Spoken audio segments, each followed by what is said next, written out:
देखो तुम दुआ के मामलात में मत पड़ो। दूसरों की वजह से मुझे समझाते समझाते तुम थक नहीं जाते? अब इन दोनों को क्या हो गया है? क्या हो गया तुम दोनों को? तुम अपने बाबा को तंग कर रही हो, अपने शौहर को तंग कर रही हो। अब बस करो, बहुत हो गया है। हाँ हाँ भागो, जैसे बाबा जान छुड़ा के भागते वैसे भागो।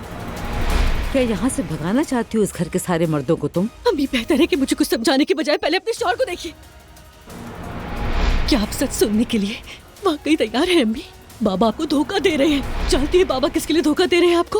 वो और कोई नहीं बल्कि ईशल साहिबा है। मैं हमारे नए घर के लिए बहुत एक्साइटेड हूँ। मैं भी जान, बहुत मिस कर रही हूँ, जल्दी आ जाए। रास्ते में हूँ।